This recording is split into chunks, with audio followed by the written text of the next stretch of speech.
There is something quietly different about people who grew up in the 1960s. You can see it in how they stay calm when things fall apart, in how they don't panic at uncertainty, in how they wait, endure, and keep moving without making noise about it. They don't rush, they don't need constant reassurance, and they don't break easily under pressure. Most people assume this is just personality, that they were simply born tougher, more patient, more grounded, but that's not true. This wasn't luck, and it wasn't talent. It was conditioning. Their minds were shaped in a very specific environment, one that quietly trained them to handle fear, boredom, loss, and change in ways most people today were never taught. And by the end of this video, you'll understand exactly why people who grew up in the 1960s think, feel, and respond to life so differently. If you grew up in the 1960s, fear didn't always come with explanations. There was a constant sense that something could go wrong, even if no one fully explained what that something was. Adults didn't sit children down and describe every danger in detail. They didn't narrate the fear. They simply carried on. So children adapted. You learned early that not everything dangerous is visible. It did the opposite. It taught your nervous system how to stay steady when certainty was missing, how to function without constant reassurance, how to separate what you can control from what you can't. This wasn't trauma in the modern sense. It was training. Training in uncertainty. And that's why, as adults, people from this generation tend to stay calmer under pressure, panic less in crises, and keep their balance when others lose theirs. For children growing up in the 1960s, the world didn't stay still for long. Culture shifted quickly. Music changed. Social rules were rewritten almost overnight.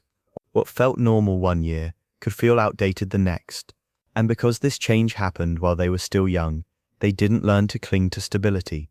They learned to expect movement. Nothing felt permanent.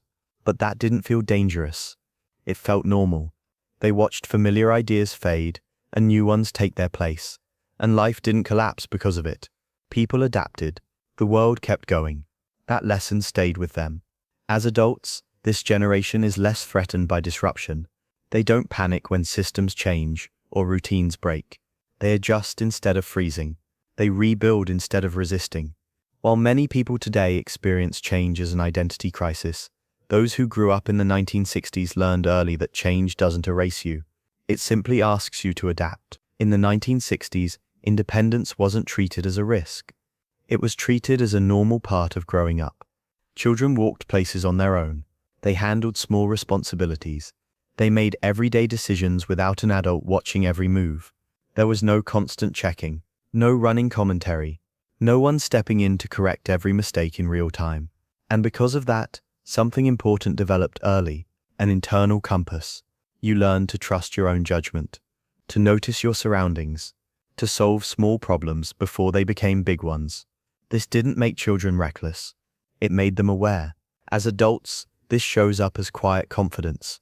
They don't need approval for every decision. They don't collapse when guidance disappears. They can move forward without being told they're doing it right. Today, childhood is often more protected, more supervised, and more carefully managed. Not better or worse, just different. But that earlier freedom built adults who learned to rely on themselves long before anyone asked them to. Growing up in the 1960s meant getting hurt sometimes. You fell. You lost games. You failed tests. And when it happened, the response was usually simple. You'll be fine. There was no rush to turn every scrape into an emergency or every loss into a crisis.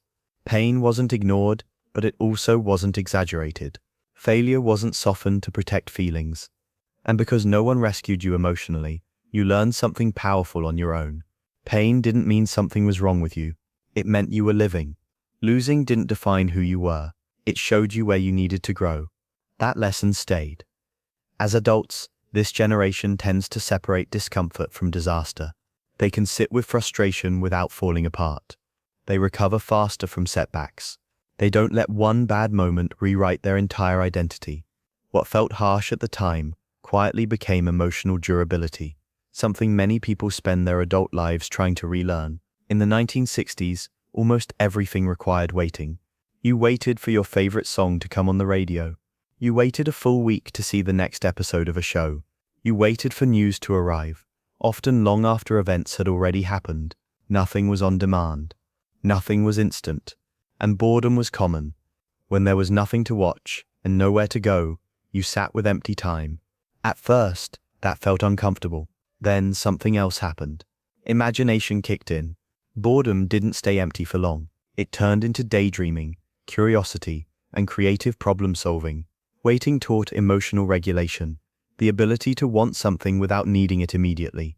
That wiring stayed. As adults, people from this generation tend to be more patient. They're less unsettled by silence. They don't need constant noise or stimulation to feel okay. In a world built around instant gratification, this ability to wait, to stay calm without distraction, has quietly become one of their greatest strengths. Much of the social learning in the 1960s happened without adults in the room. Children argued, negotiated, made up rules, and broke them, then dealt with the results themselves. If there was a conflict, you worked it out, or you didn't get to play. If someone pushed too far, they lost trust. The consequences were real, and they couldn't be appealed to an authority figure. Through experience, children learned how people actually behave, not how they should behave, but how they do behave. They learned to read tone, notice tension, and sense when something was about to go wrong. They learned when to stand their ground and when to let something go. As adults, this shows up as strong people-reading skills and emotional awareness. They tolerate disagreement without panic. They handle conflict without needing constant mediation. Many viewers recognize this instantly, in themselves or in the quiet social confidence of their parents. People who grew up in the 1960s learned something rare. They saw real progress and real loss, often at the same time. They watched breakthroughs happen. They also watched hopes collapse. Change brought possibility, but it also brought consequences. So they learned two truths early in life. Things can get better, and things can fall apart.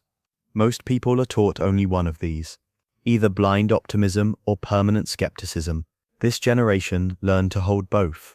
They believe improvement is possible, but they don't expect it to be easy or guaranteed.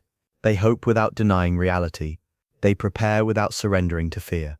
This balance is their quiet superpower. They aren't cynical because they've seen change work, and they aren't naive because they've seen it fail. In a world that often swings between denial and despair, this ability to stay grounded while still believing in progress is one of the most psychologically resilient traits a person can carry. When you put it all together, a clear pattern appears. People who grew up in the 1960s tend to move through life with a steady calm. They're patient when things take time, independent when guidance disappears, resilient when pressure shows up.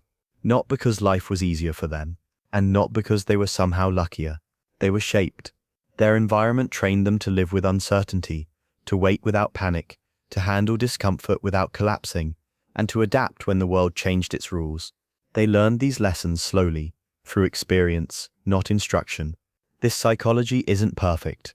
It came with costs, but it created people who can stay grounded when things feel unstable. And in a modern world filled with constant stimulation, anxiety and urgency, this way of thinking matters again, not as nostalgia, not as a blueprint to copy, but as a reminder. They didn't grow up protected from life. They grew up learning how to face it,